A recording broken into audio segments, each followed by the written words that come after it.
All right. So, good morning again. The Diamond Sutra. This is our third installment of the Diamond Sutra. Just to recap, the first time we talked about this, we had an introduction and we went through the beginning, which was section 1, where the Buddha goes out with his bowl, begs for food, comes back and eats, and he's engaging in that. I mean, that's very simple, but it's the whole story. That's living the simple life in a state of pure concentration, pure samadhi. So then Subhuti asks him the question, where are we here? The Tathagata is skillfully mindful, perfectly instructing and trusting the bodhisattvas. How should, if a bodhisattva wants to train his mind, how should their minds dwell? How should their minds be pacified? And the answer is simply thus, a long answer, and then he just says it should be done thus. Pause. And Subhuti missed it because it was just in that silence. So that's basically what we covered the first time round. The second time, we jumped to section 17, where the question is repeated, and in sections 17, 18, and 19, which is what we talked about, there's a more dispositive answer because Subhuti missed it, so the Buddha says, okay, well, I guess I've got to explain it. 17, the question's asked again, and so we talked about that. We're coming back today to section 3 to pick up that first answer and moves through sections 3, 4, and probably 5. We'll see how far we get. So, at the end of section 2, the Buddha answers the question: how should their minds dwell? How should their minds be pacified? With excellent, Tathagata is skillfully mindful, perfectly instructing and entrusting the bodhisattvas. Now listen well. Those who wish to initiate the mind of Anuttara Samyak Sambodhi should thus dwell and pacify their minds. And the Subhuti, having missed it, says, I assure you, world honored one, we joyfully await your answer. So then the Buddha said, Subhuti, all bodhisattvas and mahasattvas should quell their minds in this way. All kinds of being, whether egg-born, womb-born, moisture-born, or transformation-born, having form or not having thought or not having thought, through my reaching nirvana are saved. Yet when immeasurable, innumerable, unlimited numbers of beings have been liberated, verily no beings have been liberated. So we talked about that chunk last time. In the first time, I won't break it up again, but the core point, I won't go through all the details. The core point is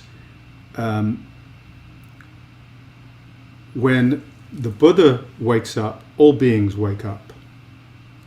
When the Buddha saves beings, all beings are saved. But there are actually no beings that are saved. So this is, if you like, this is the manifestation side of not dwelling. There are no beings. So we'll get into, the next section is what I want to spend some time on here, the next line, because that really digs into what that means. If a bodhisattva, why is this, Subhuti? If a bodhisattva retains the notion of an ego, a personality, a being, and a life, he is not a true bodhisattva. What does that mean?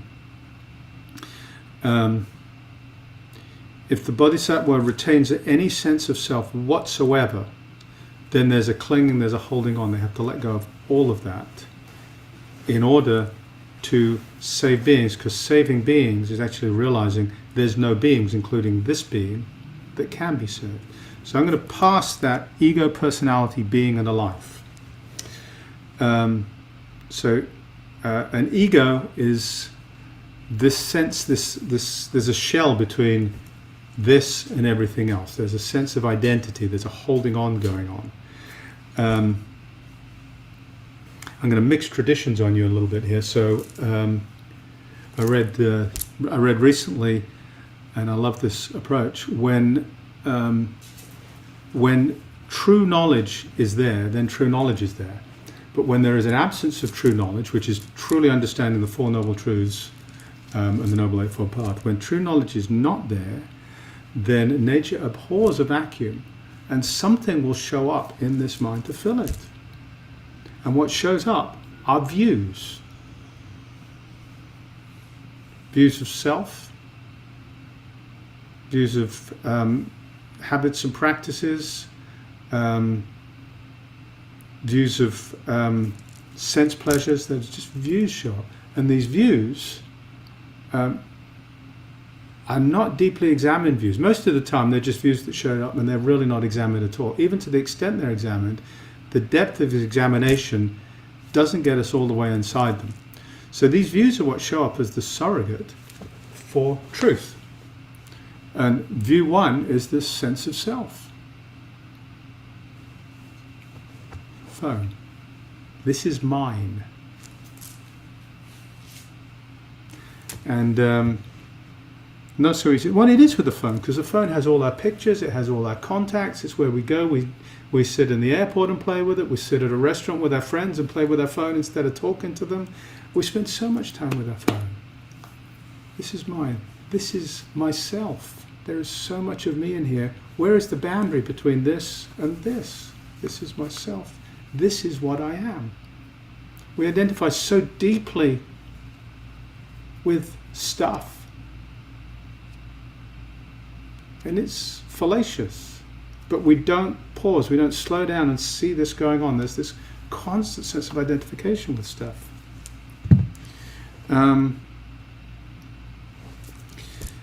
The five aggregates is a description of what this is made of: form, feeling, perception, mental formation, consciousness. It's what this sack of skin and bones is made of. And in one of the suttas, actually in several of the suttas, there's an analysis which goes thusly. We latch onto this and we think, so materiality, and then we'll do this with form, which is materiality, then with feelings, then with perceptions. So with the form, with the materiality, this materiality is what I am. I am this physical body. There's just this sense of identity with it. Or, I am in this materiality. I am in the feelings. I am in the perception. Or they are in me. We build these relationships between the aggregates and this thing we think of as an I. This thing that's an ego. And those identifications, the sense of identity that comes out of those, are the fundamental problem.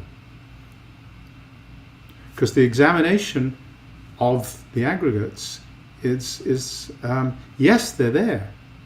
Yes, when I'm sitting, there's a little pain in my knee, and I can hear the fan in the computer buzzing. So there's these little bits of consciousness floating around. And grabbing onto one end of those consciousness poles and pulling that in and saying, this is the subject, this bit is me.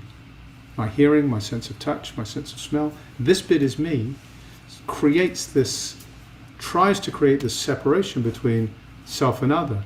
But consciousness, it really is like magnets. You've got a north and a south pole, and you can't separate them.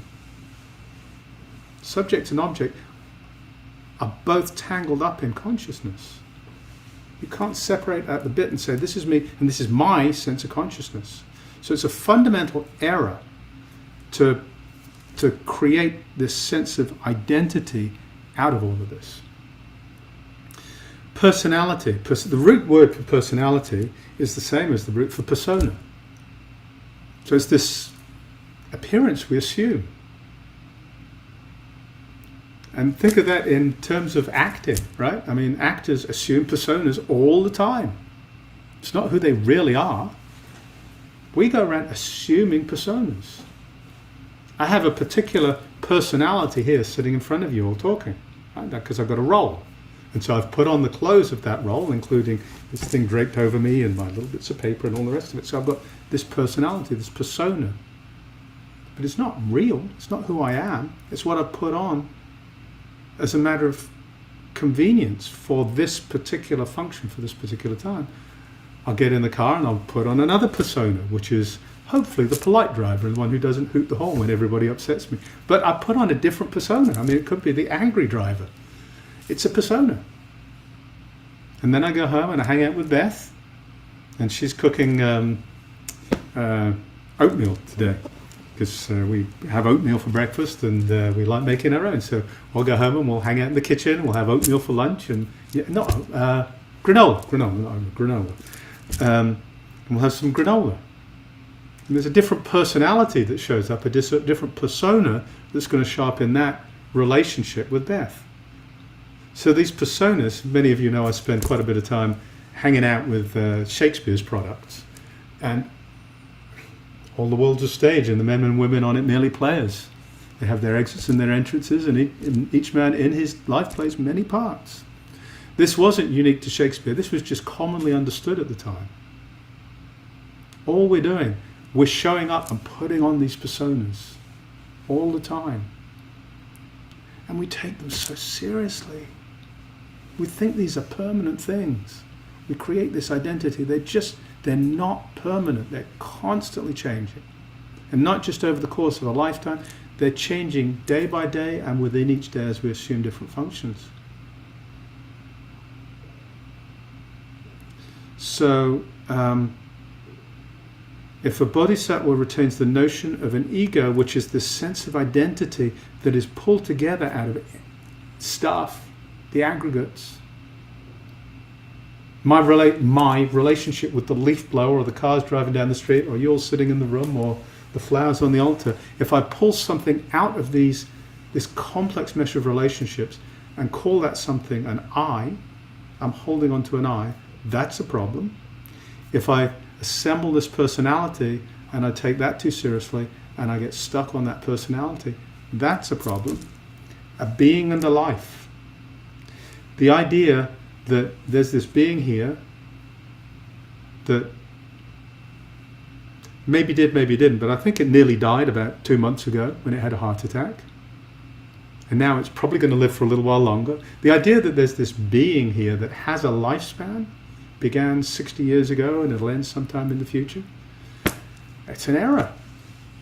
It's not an error, it's illusory. Because there is something here, and I'm not denying, I'm not trying to make all this total fiction, I'm not trying to pretend the world doesn't exist, but we misapprehend it totally, profoundly. So the idea that there's something here that can really be held on to, there's a lasting essence here that is a Gareth, that has a lifespan, is a conclusion that is reached by not really examining this thing I call Gareth properly. And if I examine it, it is continuous in the past through the parents, and it's continuous in the future as it dissolves, and all of the aggregates, not just the flesh, but all of the energy elements, the mental elements, or whatever, they all dissipate. It's constantly diffusing itself into the world. I mean, what the interactions we're having right now are a porous boundary between this self and the rest of the world. There's this constant exchange going on. So to try and hold on to something that has this defined, discrete life,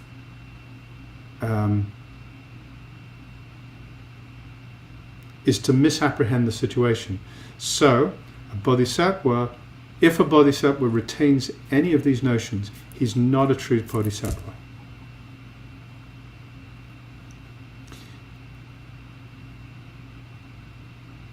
Because being saved, a bodhisattva saves beings. Saving beings is liberating them from suffering. Being liberated from suffering is simply understanding what suffering is. Suffering is a bad translation, I don't like it. Dukkha, inconstancy, unreliability. So it's release from that is simply understanding what it is. And understanding what it is simply trying to create something solid, something concrete, something permanent out of that which fundamentally isn't. So for a bodhisattva to hold on to any of that stuff, it can't be a bodhisattva. You've got to let all of that go.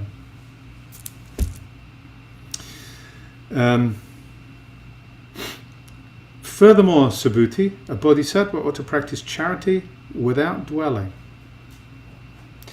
There's a story in the book that I've been using as the source for all of this and where this translation came from, where he says, furthermore is the second best. So the first answer is dwell thus. Pause. Furthermore is like the second best. So what does furthermore as the second best mean? There's a story which he quotes, which is out of The Journey to the West, which is this 17th century Chinese novel, this epic novel. in which the travelers, the monkey and his cohorts, they go to some heaven, and I think Mahakashapa's there and Buddha's there, and Mahakashapa greets them and brings them in, and they've come for some teachings, and they ask for the highest teaching. So Buddha says, sure, give them the highest teaching. So Mahakashapa goes off to the back and opens a big chest and pulls out this box of scrolls, gives them this box of scrolls and said, so you're going to make a donation? Donation? What do you mean make a donation? One of them gets really upset. Calm down, it's okay. So they don't have any money, so it's suggested they go sell their robes. So they do, and they come back with this donation. They start to walk out the door, and the one who's a little anxious and edgy says to the other, so aren't you going to check? I mean, who knows what they've given us here? This is a very strange place, asking for donations and like, so, oh, okay. So they open the box and they look at the scrolls. There's nothing on them. What? This is a fraud. There's nothing on these scrolls. How dare you? You come all this way and so Mahakashapa just rolls his eyes and calls the Buddha and goes, so what's wrong? And he hears the story. He says, and he looks at Mahakashapa. He says, so what's going on here? Mahakashapa said, well, you said give them the best teachings. Oh, well, of course they're not going to understand the highest teachings, are they? The teachings with nothing on the scrolls. Give them the second best ones. So furthermore, Subhuti, a bodhisattva ought to practice charity without dwelling. Charity is simply giving. Charity is giving everything. The greatest form of charity is what we just talked about. Surrendering all notion of an ego, a personality, a being and a life. If we surrender that, then there's just being in the world. Just being in the world in compassion with all other beings. There's no sense of separation. There's no holding on. That's the ultimate form of giving. In Buddhism, there are three levels of giving that are discussed. The material, the teaching of the material generosity is the lowest level. Then there's the Dharma, and then there is the gift of fearlessness. Fearlessness can only really exist in a place of no separation. Because if you're in a place of any separation at all, you're always afraid of something puncturing into your separate world. So the gift of fearlessness is simply this gift of awakening. This gift of recognizing there is no, this gift of letting go of all notion of an ego, a personality, a being, and a life. So bodhisattvas should be practicing charity, constantly practicing charity, but without dwelling on anything.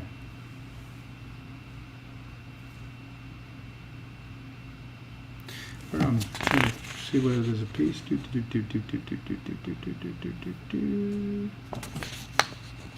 It's not popping out to me right here, but there's the other side of this is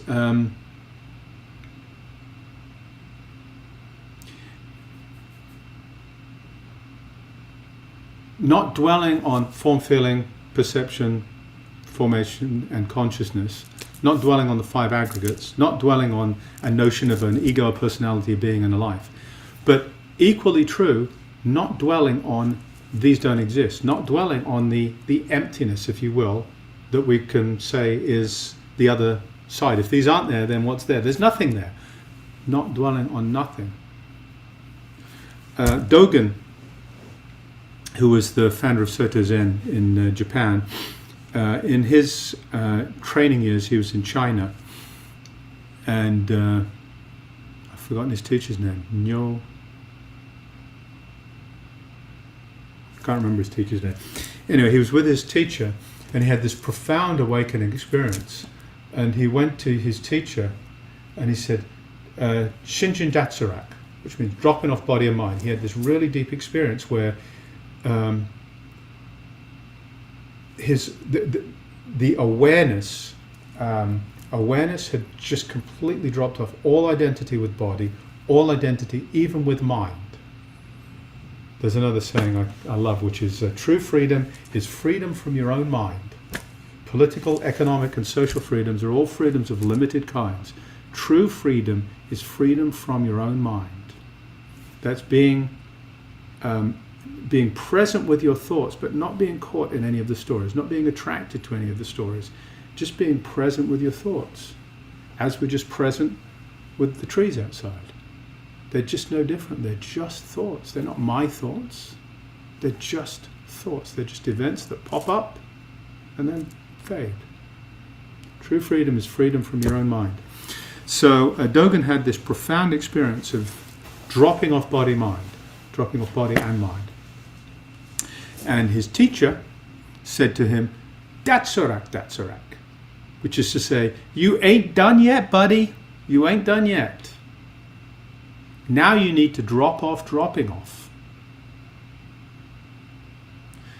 The problem with this dropping off is in the Zen tradition, which is where we are here, it's called Zen sickness. You know, the practice is very much, it's not focused on the five aggregates and this structured analysis of how the mind works. It's very much more just letting go of stuff, and suddenly these experiences, these wide open spaces show up. You just dropped into this wide open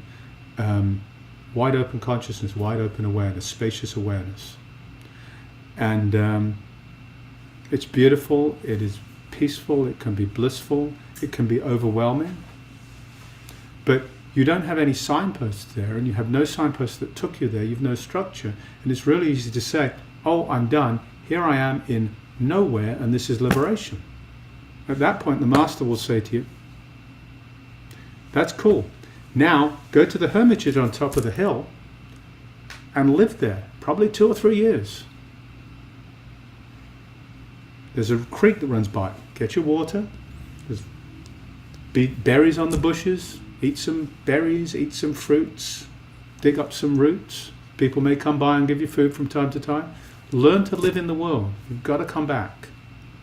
You've got to come back and recognize, although this is illusory, although there is the ego, personality, being, and a life are all notions, there's nothing really there.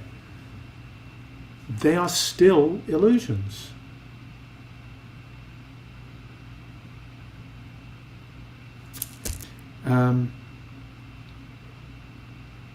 And that might not have come out well.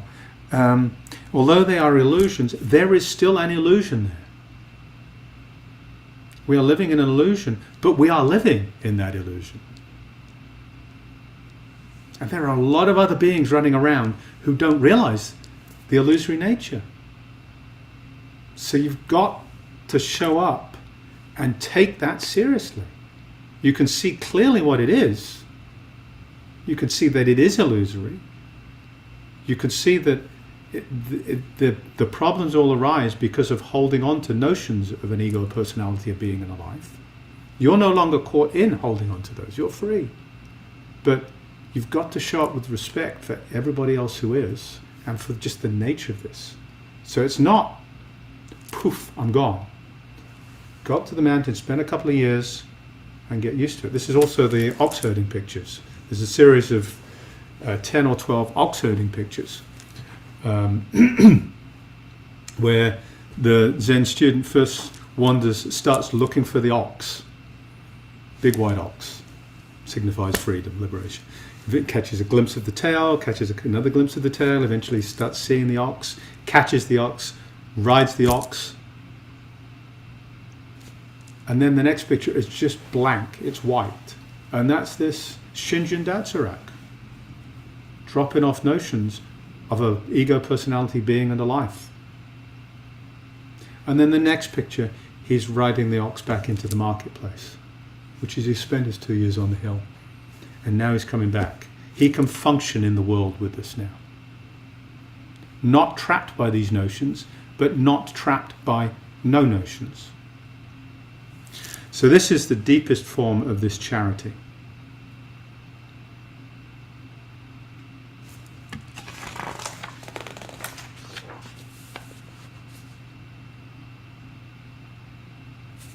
I'm going to skip to one particular line here, which is at the end of section 5,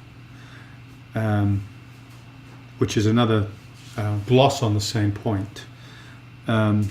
So, Subhuti, what do you think? Can the Tathagata be perceived by means of form and appearance? No, well done, one. The Tathagata cannot be so perceived. Why is that? The form and appearance spoken of by the Tathagata is not true form and appearance. The Buddha told Subhuti, everything with form and appearance is merely illusion.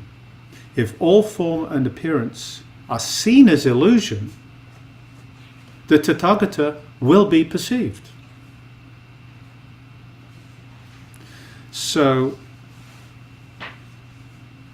we've got this idea, Tathagata is thus come, thus gone. It's the epithet Buddha used for himself to describe the nature of the existence people called the Buddha, which is there's nobody home. There really wasn't an ego, a personality. There's no identity there. There's no self-recognizing identity there. There's just awareness that is interacting with the world through this sack of skin and bones and teaching. So, what he's saying here is, if you think this is me, you are badly mistaken. You've missed the point. This is not me. I am everywhere. I am, to the extent you want to say there's an I am everywhere. I am everything. Tathagata is everywhere and everything. There is nowhere that is not, and nowhere that really is as well. It's just, it's undefinable. And yet, there is this thing here that you're seeing. So, if all form and appearance are seen as illusion, if we reach the point where we recognize ego, personality, being, and life are illusory, this podium is illusory, this bell is illusory. It's not to say there aren't things here, they're not permanent, these are just labels, these are just mental and auditory and linguistic constructs we've created. If we really get to the point where we can truly, deeply see the impermanence and the non-self in everything, then it is precisely in that non-self. I'm not using the word emptiness because, as I said the first time around, this is not about emptiness. This is about not dwelling. To the extent it's about anything. It's really, as I said, then it's a manual for how to use this. But to the extent we want to pick on a place to focus, it's not about emptiness. It's about not dwelling. So if we truly understand deeply and intuitively that there is no ego, personality, being, or self anywhere, this not self, this deeply interconnected universe, this constant flux, this mysterious no landing anywhere, anything, anywhere, anytime, that itself is seeing the Buddha.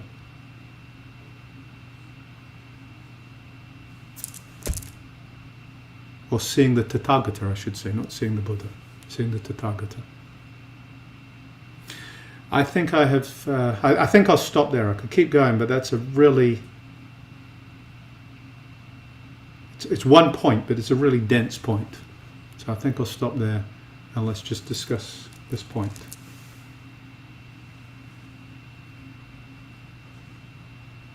Thoughts, questions, comments? Charles, you're on mute.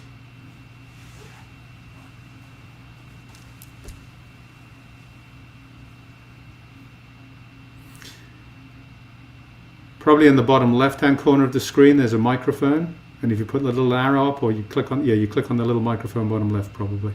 There you go. And again. Can we see on the screen? Oh, I'm so sorry. Yeah, we got you. Okay. I've not turned the TV on. There we go. Sorry about that. Thank you for catching that, Natalie. Am I on TV? You are now on TV. I could show you if you wanted, but you'd get embarrassed. I'm cool. I'm all right. Because you're such a handsome-looking man, you'd be overwhelmed by how handsome you are. That's overwhelming. So my question was, you made a distinction at the end of your presentation. You made a distinction between the term Buddha and the term Tathagata. Yes. I thought they were interchangeable. They, they, they are interchangeable, and yet I'm making a distinction. And the reason I'm making a distinction, when so the word Buddha comes from the first conversation Buddha had after this Tathagata, whatever, had after waking up. What do I do with this? Well, I have to go back into the world and teach and help other beings. So Buddha went back to the 5 mendicants he was originally practicing with, and as he approached them, they saw him coming and they thought, don't want anything to do with this. That's that oink who used to be an ascetic with us, and then he started eating food. He's not a real spiritual practitioner. But as he got closer, they could see he was just glowing. There was they could feel something there. There was just something different. And they said, good grief, who are you? Are you a god? No. Are you some? I can't remember all of the. Then what are you? And he said, I'm awake. And the root but means to wake up, right? So that's where Buddha comes from. It's the awakened one, to wake up to truth. So the word is used in that context. The Buddha, for the most part, for himself, used the epithet Tathagata. And Tathagata is a conflation of 3 words, actually. It's Tata and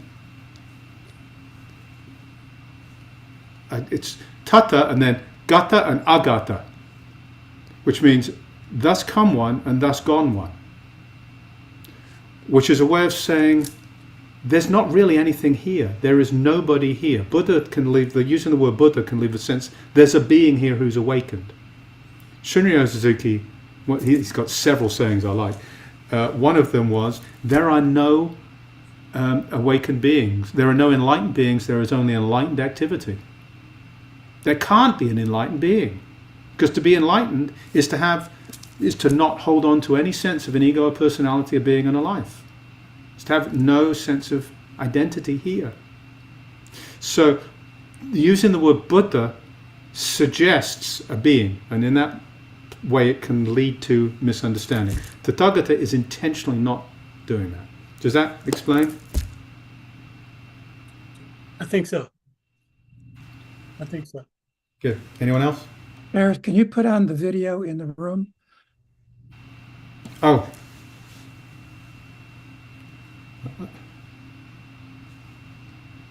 I would if I could connect a camera. Let me just see what's going on here. It's not detecting a camera. Is it just a button on the camera? Does it have to be turned on? I'm going to see if it...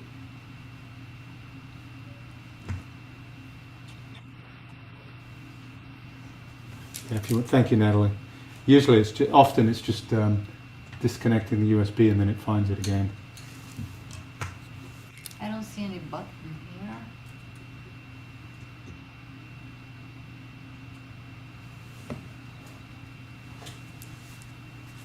No. I would like to, folks, but I'm not sure I can. Not critical. We'll deal with it. I don't think we can I figure don't that think out. there is I a think there's a button. disconnection in here somewhere. I don't think there is either. I think it's just this. But it runs through here. Don't worry about it. We'll have to do it another time. Sorry, folks online. But Natalie is asking a question or saying something. Yeah, a comment. So, this one. The dissolution of the self, but then still using the self makes a lot of sense to me. We know that biologically the sense of self is created in the default mode network, that region of the brain for the most part. And if we completely dissolve the self, there is no self whatsoever, then the default mode network is damaged. If you have a damaged network, then you get Alzheimer's. And if you get Alzheimer's, you can't function properly in the world. For example, you can't operate a washing machine, something that you've done for decades, you suddenly can't operate that. So we know that the goal is not to completely damage, destroy, obliviate the self, because if you do, you can't function properly. There's a it exists because it helps the organism to survive and function properly. I guess the walking the fine line is not to believe that this is something unchangeable and to be governed by it and to accept it as something solid and completely be, just ordered around by it, but to realize that these processes that form the self, these are processes that are helpful, and they still will continue to be helpful even after we realize that there is nothing solid around them. They change all the time. These patterns, the persona or the personality is nothing other than patterns that the organism is used to function. Patterns in behavior and speech and thinking. These patterns can change. They're not something that we should hold on to. Mm-hmm. But if we just open up and let them change whatever the environment requires of them, that's like the walking the fine line. I think what you're describing as, realize that there is nothing, that there is no self, but then that's not the end. You have to come back again in order to function. So accept this, but not be defined in a way by it. Use it to function, but not be defined by it, and that seems to be quite difficult. It's really simple, as in it's really the principle is really simple, and for the vast majority of people, it is really difficult because the training to identify is so strong, and stepping back and undoing all that training is for most of us really hard work. There's an and. I agree with everything you said, and there's also a shift in identification. So Thich Quang Duc was the first sort of modern monk to self-immolate. This was in Vietnam during the Vietnam War, and he was the first person it was a disaster, and the Buddhist establishment in Vietnam was politically aligned and not working for peace, and it was very complicated and very difficult. And so Thich Quang Duc, I think he was in Saigon, he went into the middle of a big square and he just poured gasoline over himself and set fire to himself. And that was a gesture of charity without any dwelling. And what was going on there, Thich Quang Duc, I don't know this for sure, but I'm pretty confident he was a long way down this path, did not identify with this body. The mechanisms were all in place. There was a relationship with this body that supported the networks you're talking about, Natalie, that supported the functioning. And it supported it in a way where there was a very high level of awareness of assembling a self, disassembling a self, assembling a self, disassembling a self for different purposes. So there wasn't a default mechanism where the body would allow emotions to arise. It was like there was a regulation on top of that. So it was very, very well, it was an assembly of cells with a very high level of awareness. And that awareness was sitting at a level totally above all of this system, or outside all of the system. So it was just not identifying with the system. And this is the fairly universal spiritual experience of the sense of self, the sense of I. We're getting caught up in semantics here. So this doesn't work in a Buddhist context, and it risks missing the mark, but I find it very, very helpful. In the Sanatana Dharma in Hinduism, the core principle is of Purusha and Prakriti. So Purusha is kind of spirit, is essence, is awareness. Prakriti is form, feeling, perception, mental formation. Right? And it's mentality, materiality. And so Purusha descends into this, and it gets stuck and loses, and there's confusion happens, because on the one hand Purusha gets confused and thinks it's this, thinks it's body and mind. And on the other hand, body and mind suddenly has this self-awareness, and it thinks it's self-aware, and neither is true. So in the Sanatana Dharma, the journey is about recognizing that I am actually Purusha and not Prakriti. I am this energizing force that activates and has awareness. So the analogy doesn't work perfectly here, but there's a sense in there of what I'm trying to get at, which is awareness is without subject and object. This is what we start to touch into when we meditate, when we start to get into the non-dual experience. Awareness does not have subject and object. Awareness isn't grabbing hold of one end of this consciousness dipole. There are no subjects and objects in awareness. So the awakened experience is resting in awareness and being aware of consciousness. So it's really not getting caught by any of the mechanisms you're talking about, not getting caught by any of ego, personality, being and life, by any of the aggregates. Being fully aware. And it's utterly mysterious. But that's the and. I think that those are more contradictory for me than I understand. complementary, because the Purusha and Prakriti seems to be classic Cartesian dualism, and the non-selfhood is a perfect example of non-duality. I agree, and I use it just to, there's a separate, what I'm using it for is to illustrate this separation, the awareness. There's something profoundly different between this awareness and between the consciousness that we tend to identify with. So it's recognizing this process of waking up and becoming a bodhisattva is about not getting caught in this duality of consciousness, but resting in this awareness.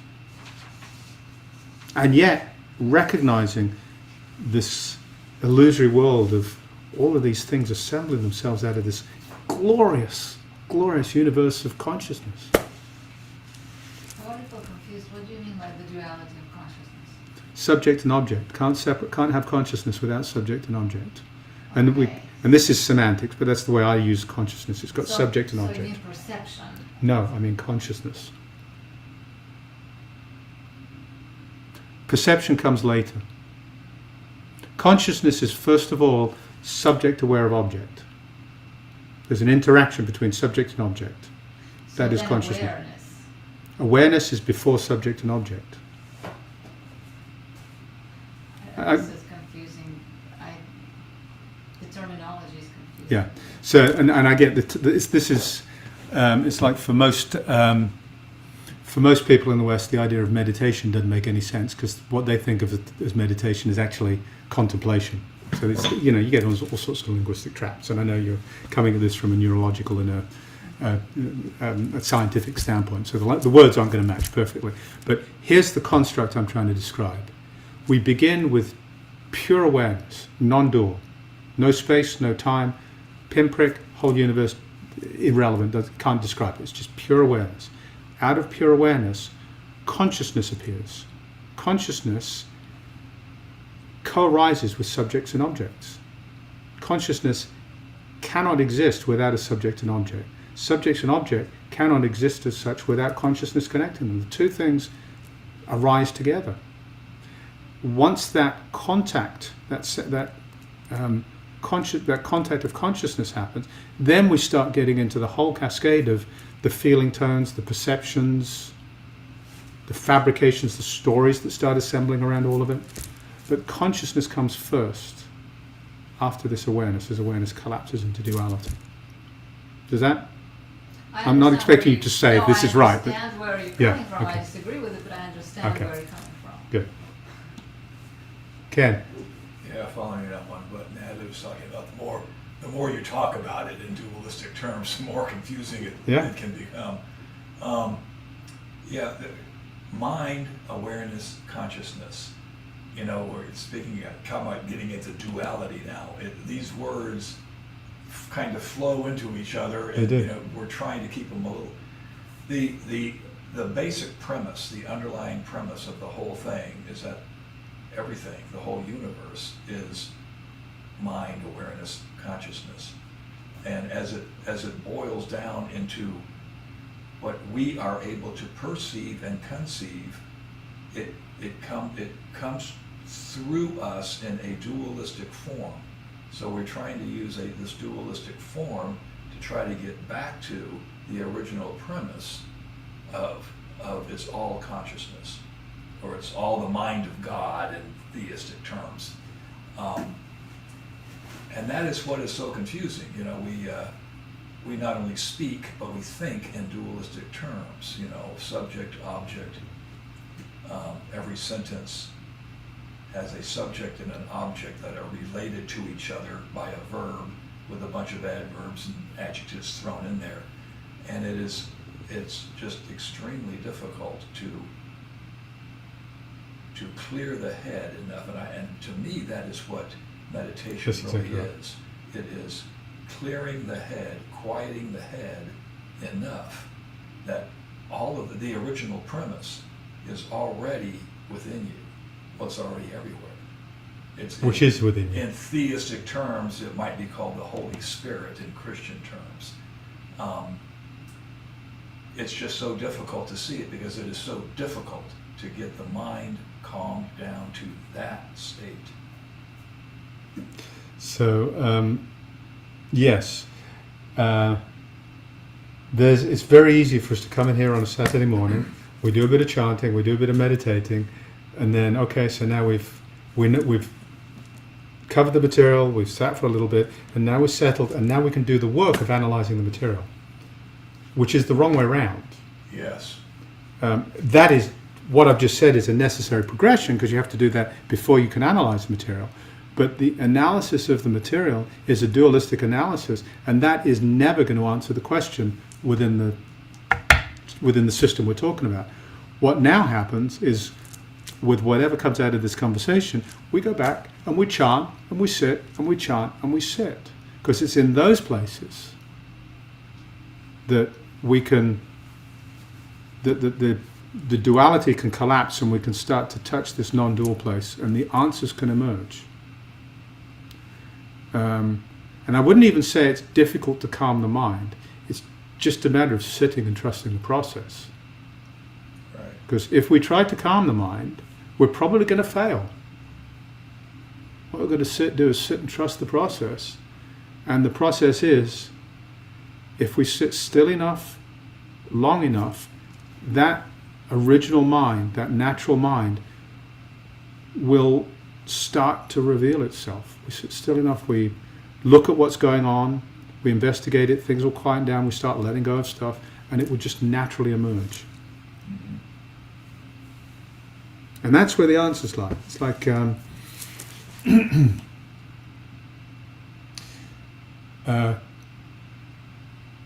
always attribute this to the DNA, but it wasn't. Was it? Oh, it was benzene. Somebody, whoever found the structure of the benzene molecule, Right. that was in a dream. They saw a snake eating its tail, and they realized that what they were looking for was a loop. So they realized benzene was a closed loop, six carbons in a loop. I'm pretty sure either Crick or Watson had a similar experience with the structure of DNA. Kurt Gödel had the same experience with his incompleteness. Yeah, it's very common. And these, who's the surreal Spanish artist? It begins with D. Dali. Dali, thank you, Salvador Dali. Salvador Dali used to intentionally do this. He'd have a lead ball in his hand and he'd sit there and he'd drop off into hypnagogic states. And as he did so, his hand would drop, the ball would drop, it would hit a metal plate, it would wake him up, and he'd just repeat. And so he was functioning in hypnagogic states, and that's where his artwork came from, this surreal artwork.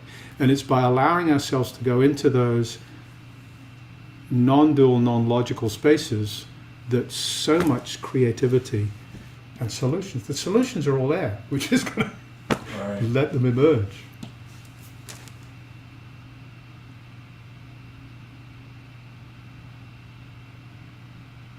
speaking of analyzing this, Gareth, I'm sure you covered this before, but this Diamond Sutra is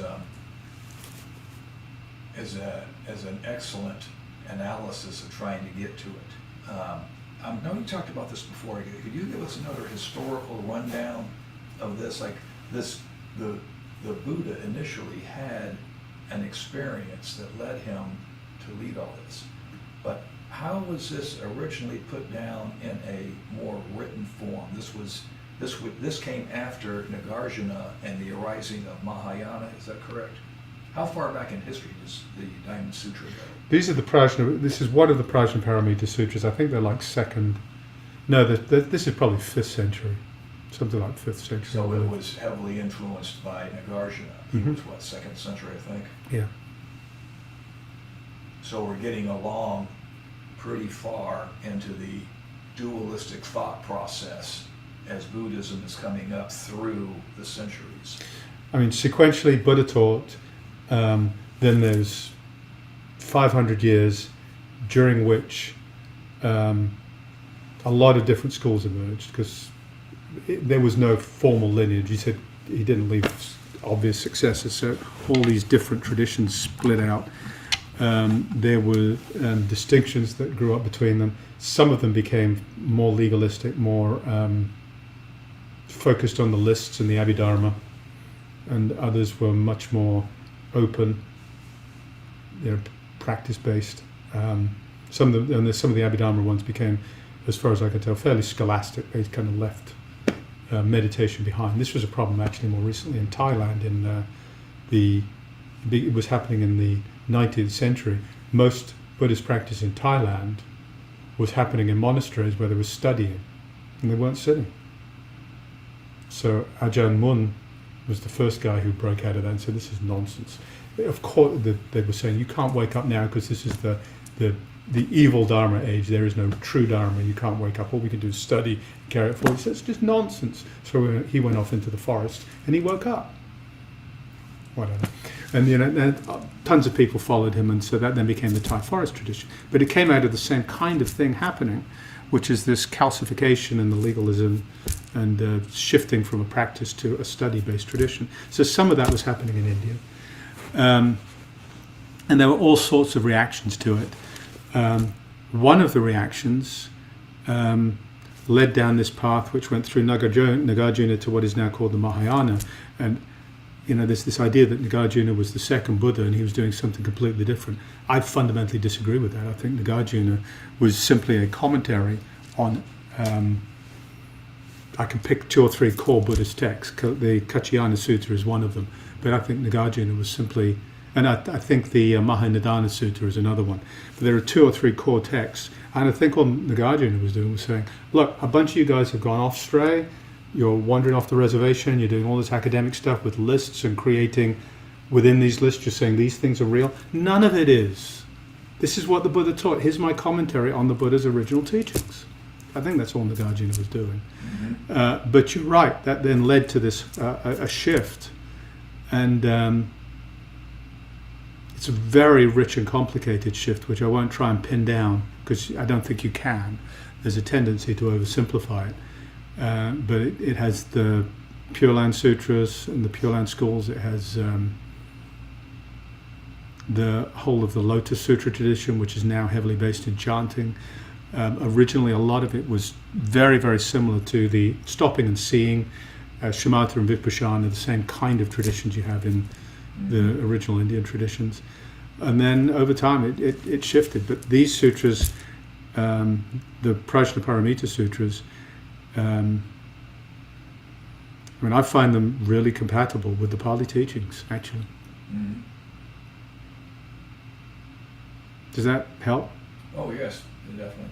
I recall some stories about Japanese monasteries that monks would kind of go into a rage and burn all their books, and then they would, as time goes on, they slowly reaccumulate the library and write all the stuff, and a cycle between no books, no literary commentary, and then building it all back up again. Yep. Very funny stuff. What else, folks?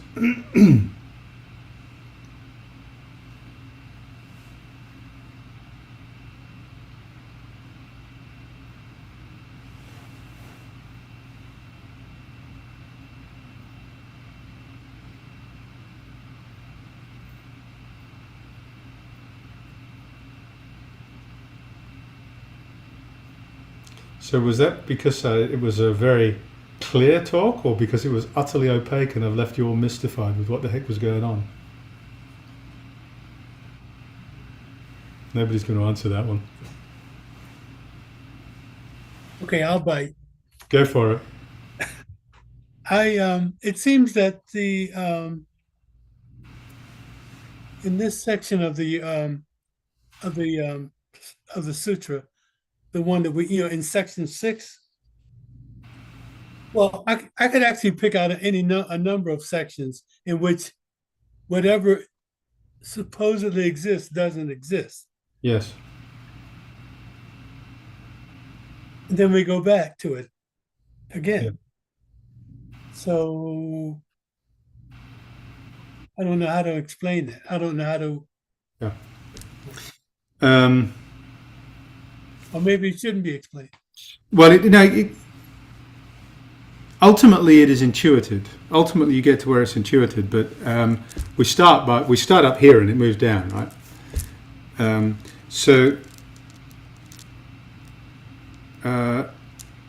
Let's just deal with a personality. But no notion of an ego, personality, being in a life. So let's just deal with a personality. So we've got these things called personalities floating around, and I just spent quite a bit of time explaining that there is actually no such thing as a personality. That a personality, and by no such thing, there's this. As a generalism, the distinction that is being made between permanence and impermanence. So to say something is not real means it's not permanent. Right? To say something's real means it is permanent. It's kind of broadly the distinctions that are being made here. So when I say that I've gone to great lengths and spent a lot of words explaining there's no such thing as a personality. These personalities are just temporary expedient things that we assemble. And a lot of the time we do it without volition, but we can do it with volition, and we often do it with volition too. But these are just temporary things that show up. So we've called it a personality. There actually is no personality. There is no such thing. And therefore, we can now comfortably, in that full knowledge and recognizing what we are doing, we can now call that a personality, because we now know that it's simply something we're doing for practical, expedient purposes. Because I'm here talking to you, I have to assemble this for us to be able to interface. I have to do this thing called a personality. So I can now call that a personality, but now we know what that really means. So that's the cycle it's going through. That it's a construct. It's a construct. It's a construct, and it's a construct out of elements that themselves are also not real. At its deepest level, there really is nothing there. But in this illusory world, we have to play with the illusions. So this is just, we'll play with the illusions in this particular way. And in this particular way of playing with illusions, we'll call this one a personality. Just like we call this one a bell. Yeah. Does that help, Charles? Yes, I get that. Yeah. Is there going to be a test after this? the only person who matters is you. So the hope here, Charles, is that this will in some way inspire you, and in some way something will soak in, and you can test yourself. I matter too. You matter just as much, Natalie, just as much, and I hope the same for you. Claire. I'm under the impression that the Buddha was not opposed to the idea of an operational self. In that, when it's raining, it's important to wear a raincoat. Yeah. But if I were to go to my job and then attempt to give everybody a massage wearing that raincoat, because now that raincoat is me, that's the issue at hand. Yeah. So this is holding on to the notion, right? Yes, we assemble selves all the time. We put on these personalities, these personas. Tanisra Bhikkhu talks about this as selves and not self. We're constantly assembling selves. The problem is most of the time we're not doing so with awareness. Most of the time it's being done out of profound ignorance, and there is deep attachment to these selves that are being assembled and a lack of recognition that these are actually discrete things. So absolutely, if we're going to be functioning in the world, we've got to function in the world. We've got to take it seriously. We've got to recognize what's going on here and take it seriously, but not get caught by it. Yes? I find that whenever I engage in a discussion along the lines of, what is the self? When people come to the realization that they can't hang their hat on, this physical form, they then just broaden the shell. Yep. When really the idea is that they need to get rid of the circle that they're drawing. Yes. Here.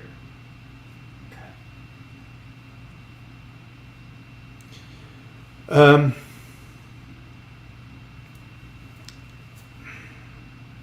Even that doesn't quite get there, Clay. Yes, but even that doesn't quite get there.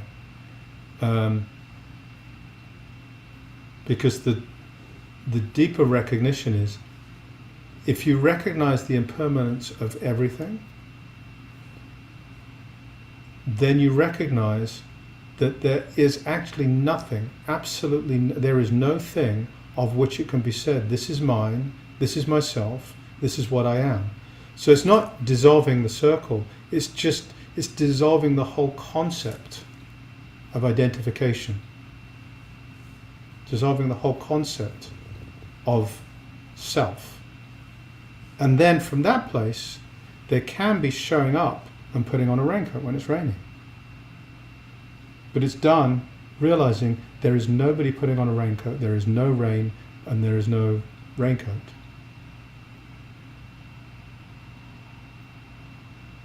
It's a beautiful, beautiful illusion.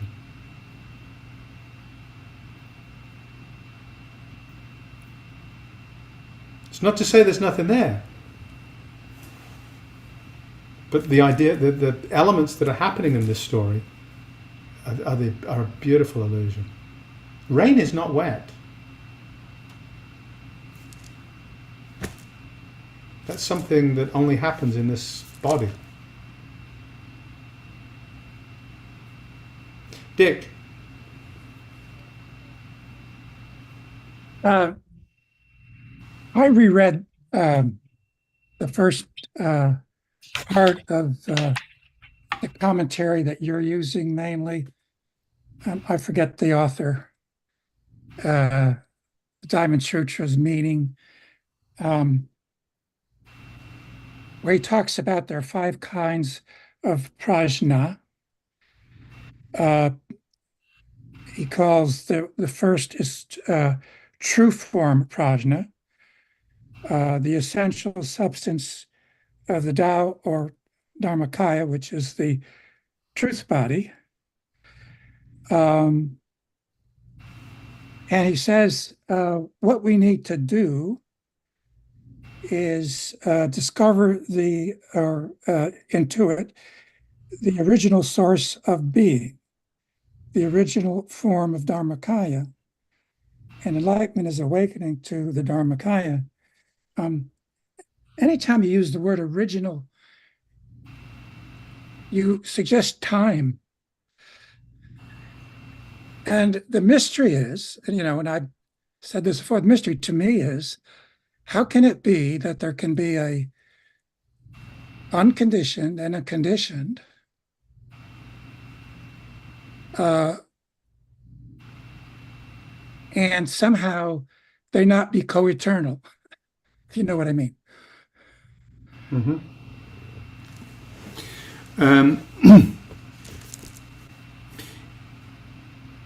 We are in the Quran. There's a few lines I quote, which you've heard me quote before. So God is looking for somebody to take responsibility for this planet, and mankind, humankind steps forward and says, we'll do it. And God says, oh, prisoner of time. We're prisoners of time. The nature of this experience is trapped in time. So our frame of reference, whenever we, within this, within conversation, within writing, we're always predisposed to put things in a framework of time and space. And whenever we read something, we naturally land it in that place. In the context of what you're reading, original is before time and space. And before is not a temporal determination. It's that from which time and space arise. So to talk about co-eternal,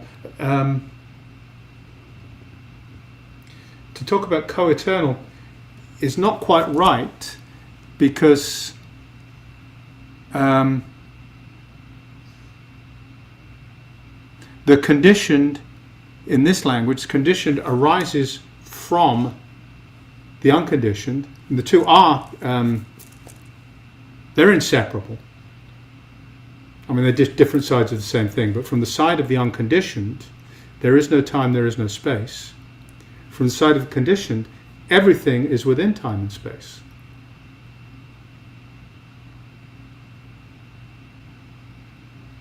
And the enlightenment experience, the getting lost in emptiness experience, is realizing the unconditioned, recognizing you are the unconditioned, and therefore losing time and space, and you just go into this, so go up the mountain and learn how to use this.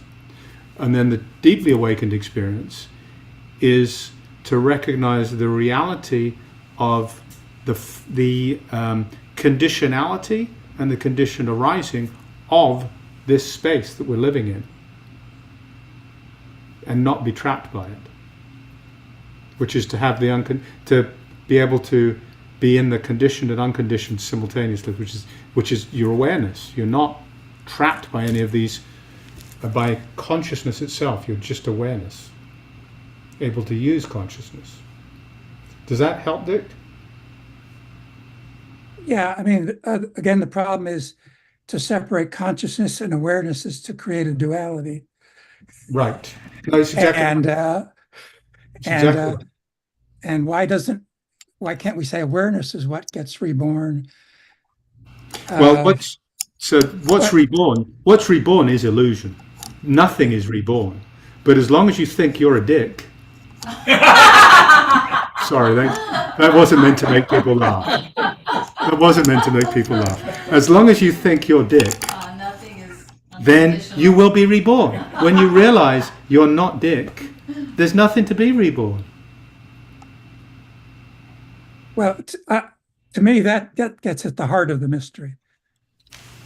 That gets at what we have to go beyond. Yeah. Conceptual, intellectual to discover. So, but it's so easy to fall into, the original source of being, as if there was being, and then this being gave forth, was the source of us. But you bring up a really important point, which is, you bring up several important points, but one I'll come back to, or I'll talk about, is to talk about the conditioned and the unconditioned as separate things is to create a duality.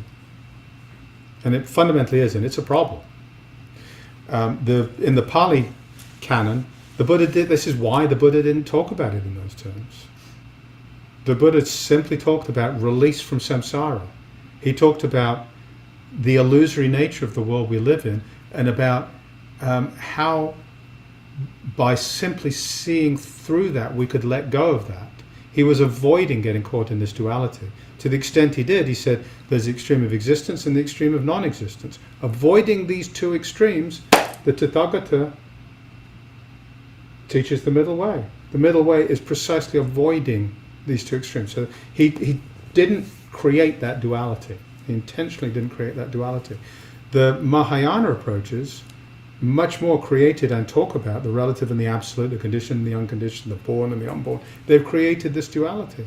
And in many of the teachings, they talk about the three truths. And the third truth is the one in the middle. It's the middle way.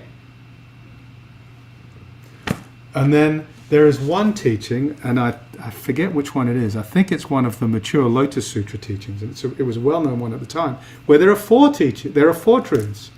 Because people get stuck on that one too. So the fourth one is where you let go of all of them. So there's this reform movement. Nagarjuna was part of that reform movement, and then the third truth, and then the fourth truth. These are the reform to help people who've got stuck on what we've now come up with as the truth. So it's all exactly what you're talking about, avoiding getting caught on the prongs of a duality.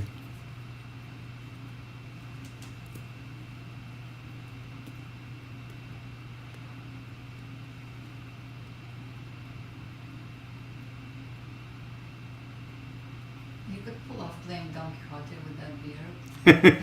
That would be a personality you could That would be, pull. so in the times of COVID, I don't know that I don't think you and I knew each other at that time.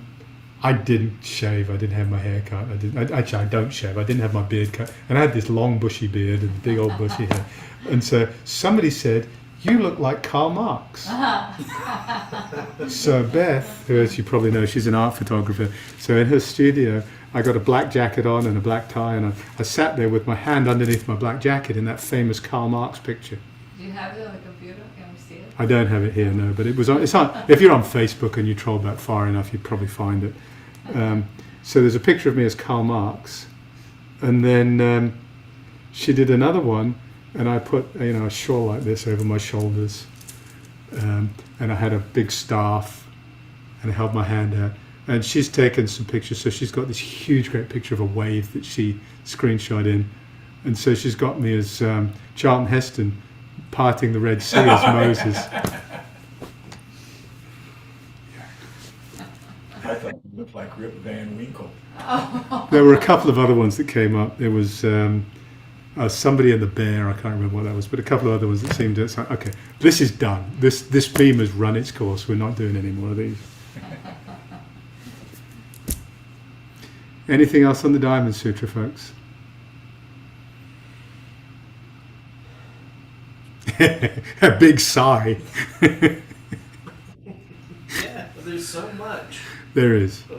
There's so much, and yet there's so little. All you got to do. Hopefully, this is now enough to just go sit with, because that's really what this is about. I have nothing to do but sit in a dark room all day to think.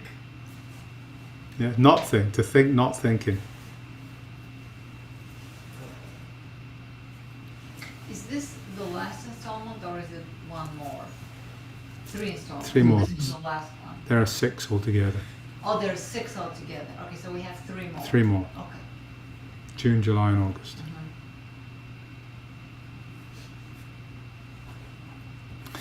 Well, if there's nothing else, folks, I finished just a couple of minutes early.